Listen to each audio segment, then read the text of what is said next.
Добрый день, дорогие друзья! Приветствую вас на канале Long Swim. Тем, кто смотрит это видео, желаю хорошего дня, прекрасного настроения. Устраивайтесь поудобнее, пересылайте это видео всем своим друзьям и знакомым. Тема сегодняшнего видео – как рождается привычка исполнять свои мечты. Это видео мы рассмотрим через призму колеса жизненного баланса и остановимся на привычке исполнять свои мечты. Зачем это нужно, какую это несет ценность, поэтому устраивайтесь поудобнее, пишите комментарии, не забывайте ставить лайки.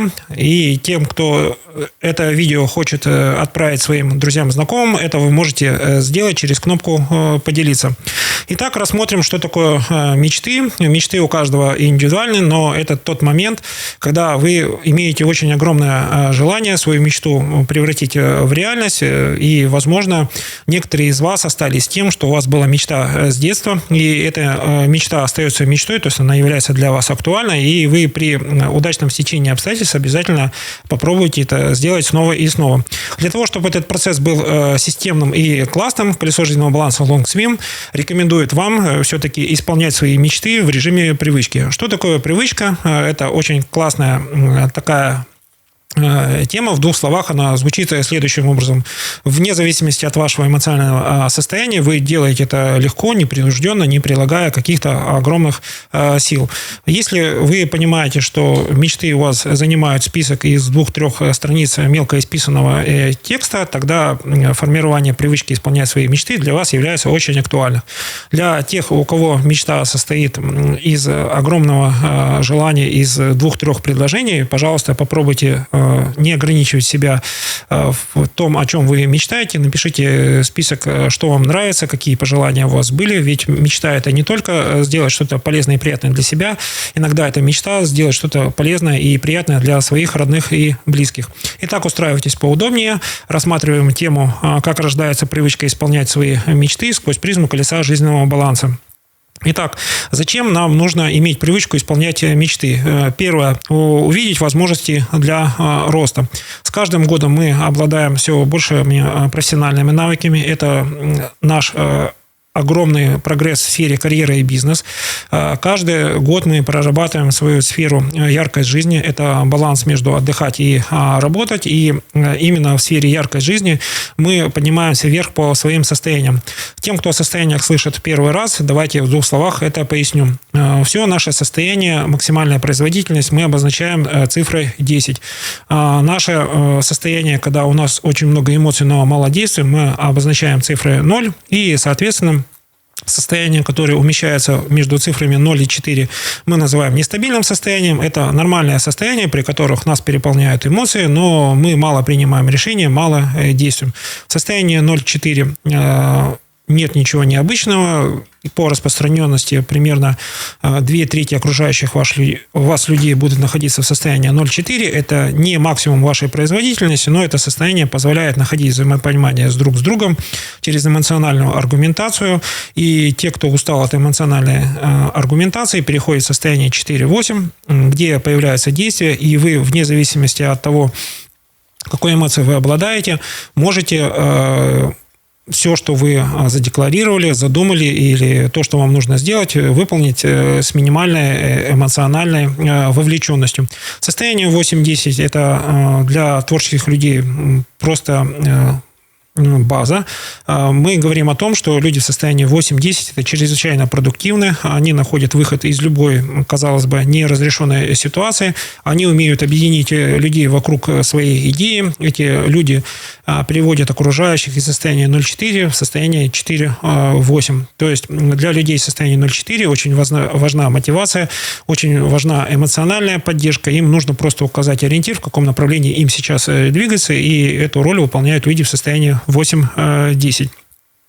Следующий пункт, что касается формирования привычки исполнять свои мечты, он звучит так. В разные периоды жизни у нас есть свои мечты, и если вы заметите, мечты в студенчестве имеют более яркий эмоциональный окрас. Наши мечты в возрасте от 30 лет, они более рациональны, связаны с теми возможностями, которые у нас есть, и желанием достичь вот этого конечного пункта комфорта, где можно насладиться так сказать, иметь гарантированное место для своей пенсии. И наши мечты после 50 лет, они тесно связаны с нашими родными и близкими, и об этом мы поговорим в конце видео. Третий момент, который связан с привычкой исполнять свои мечты, звучит следующим образом. Привычка исполнять мечты строится на 2 подпунктах. Первое. Мы выделяем время на планирование. И второй подпункт. Мы мечты реализуем в удобных для себя условиях. Есть мечта, вы понимаете, что в этом году вы не можете ее реализовать, потому что нужно прилагать сверхусилия, нужно привлекать дополнительные средства, но в следующем году ваша мечта реализуется, потому что у вас все ресурсы есть в вашем наличии. И цель привычки исполнять свои мечты, она связана с тем, что вы все, что связано с вашей мечтой, планируете. Если у вас есть такая возможность, и она возникает неожиданно, вы мечту реализуете через вот эту вот выпавшую вам возможность. Но для того, чтобы это могло случиться, вам нужно, первое, использовать ежедневник, еженедельник для того, чтобы записывать туда ваши пожелания, называем их мечтой. Для кого-то это будет более сухое слово, но мы мечты называем мечтами по той простой причине, что это то, что мы можем реально сделать, но оно звучит в таком восхитительном исполнении.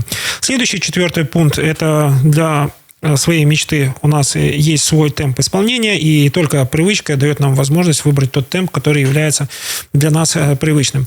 И давайте сейчас пройдемся по сферам, как привычка исполнять мечты отражается в каждой сфере. В сфере яркость жизни наша мечта – получить качественный отдых, но наша сверхмечта – это быть источником вдохновения для своих родных, близких, ну, как минимум для своего любимого человека, любимой женщины, любимого мужчины.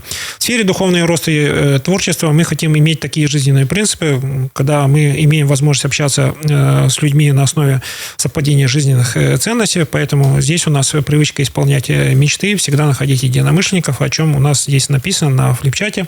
Поиск единомышленников – это тоже привычка, а под эту привычку нужно иметь хорошие жизненные принципы, которые вы не стесняетесь озвучивать, потому что если вы озвучите свои жизненные принципы на состоянии 8-10, вам все завидуют, ваши жизненными принципами восхищаетесь. Если вы будете озвучивать свои жизненные принципы в состоянии 0,4, скорее всего, вы привлечете тех людей, которые будут воспользоваться вашей эмоциональной вовлеченностью, но, скорее всего, будете исполнителем чужой мечты, потому что в состоянии 0,4 люди у вас больше просят помощи, и вы переходите в состояние 4,8, то есть являетесь исполнителем чужой мечты, при этом часто забываете о своих планах. Чтобы не забывать о своих планах, нужно иметь список своих дел, своих планов, своей мечты. И тогда, я уже в предыдущем видео говорил, во втором полугодии этого года или еще лучше в 4 квартале, пожалуйста, помогайте другим людям реализовать свои мечты, ведь у вас позади уже 2/3 ваших запланированных дел уже реализовано.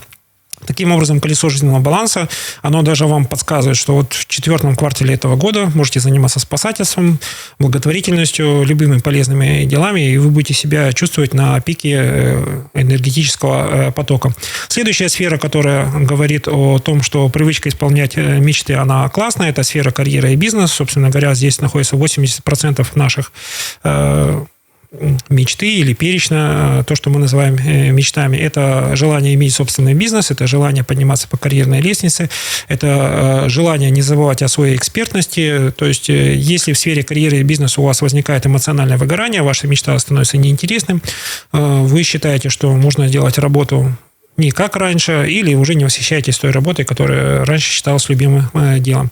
И поэтому, когда вы возвращаетесь к мечте, вы понимаете, что стадия эмоционального выгорания в работе, она проходит. Да, можно 1-2 месяца пожить в стадии эмоционального выгорания, но это не смысл жизни. Напомню, что миссия колеса жизненного баланса LongSwim – стремление к профессиональному и личному долголетию. А если мы говорим о профессиональном долголетии, если вы занимаетесь этим в профессии, то стадия эмоционального выгорания, оно полностью вас демотивирует. Ну, если вы смотрите колесо жизненного баланса LongSwim, вы понимаете, что единственная сфера, которая помогает нам в профессиональном плане подниматься вверх, это смотреть, что происходит у наших коллег, единомышленников, это проработка сферы личностный рост, поэтому внимательно смотрите за своим профессиональным окружением, вы всегда найдете, что кто-то не потух, на кого-то стоит равняться, или наоборот быть тем человеком в вашей профессиональной деятельности, с которого люди будут пример, и через наставничество в сфере личностный рост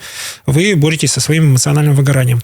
Следующая сфера – деньги. Как здесь привычка реализовывать мечты проходит поэтапный рост. Первое – вы сначала копите деньги, работаете с дополнительным доходом, и в состоянии 8-10 в сфере деньги вы уже реализуете чужие мечты за чужие деньги, и это очень большая ответственность. Почему? Потому что доверие к вашей репутации, оно чрезвычайно высокое.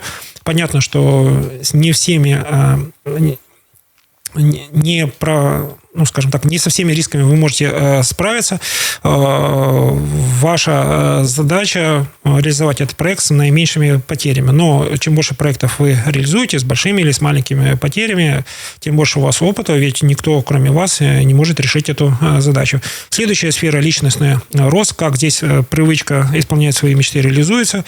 Первое, у нас самая сложная привычка – это учиться. Мы в середине нашей профессиональной деятельности почему-то уже не хотим учиться, считаем, что мы на вершине, но если вы хотя бы один раз в 5 лет заглянете на любой профессиональный форум, на форум повышения квалификации, вы заметите, что самое главное на этом форуме, на этом повышении квалификации, это та атмосфера, которая царит. Вы погружаетесь в интенсивный обмен опытом, вы понимаете, что вы можете этому миру добавить частичку своего структурированного опыта, и вы постепенно переходите в наставничество.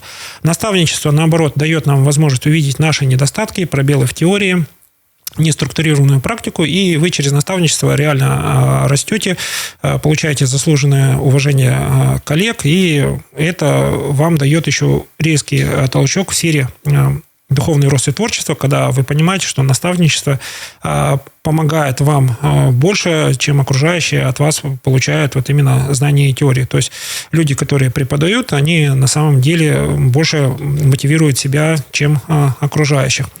Итак, подводим итоги сегодняшнего видео. Я не забыл про сферу здоровья и спорт. В сфере здоровья и спорта наша мечта быть здоровым, продуктивным, энергетически наполненным. И если вы посмотрите на сферу здоровья и спорта, у нас по диагонали находится сфера духовный рост и творчество. Сначала мы прорабатываем духовную сферу, по каким жизненным принципам вы хотите жить, и потом мы уже прорабатываем сферу физического совершенства тела, то есть энергетической наполненности. Почему? Потому что здоровье нам нужно для того, чтобы мы стремились к своим целям. Если вы в своей жизни цели не поставили, тогда через сферу друзья и окружение вы начнете помогать больше другим людям, и постепенно, сбив баланс, вы уйдете в реализацию чужих целей. Если вы находитесь в стадии наставничества, преподавателя, или это если ваша профессия, это все хорошо. Но у большинства людей происходит часто такое действие. Мы забываем о своих планах, вовлекаемся в чужие мечты, реалии. По концу отчетного периода, год, 2, 3 или 5, вы замечаете, что вам бы свои мечты реализовать, но неправильное распределение времени привело к такому результату. Поэтому на сфере здоровья и спорта обязательно в первую очередь прорабатывайте свои цели, к чему вы стремитесь, какими принципами вы хотите воспользоваться. Это вам поможет не свалиться в привычку спасательства. Следующая сфера, где у нас самая большая реализация наших мечт, это где находятся наши единомышленники, это сфера друзья и окружение. В сфере друзья и окружения, когда мы озвучиваем свои мечты, мы находим людей с такими же похожими мечтами, те, кто готов нам помогать, те, кто готов нам помогать своей экспертизой, поделиться своим опытом, и с единомышленниками стремиться к своей мечте получается с меньшими энергозатратами и с большим хорошим эмоциональным состоянием.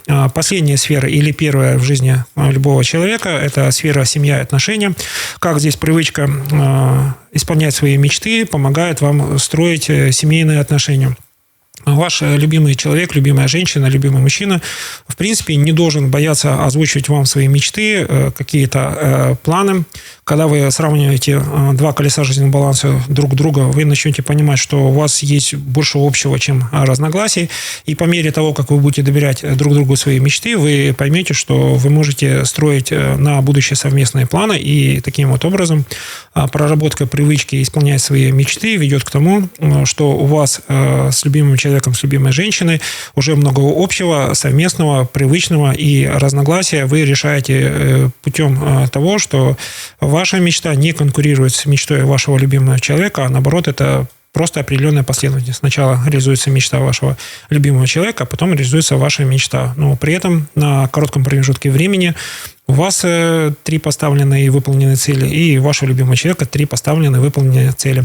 Тем, кто смотрел это видео, желаю прекрасного дня, хорошего настроения. У вас все получится. Я в вас верю. Не забывайте ставить лайки, пишите комментарии.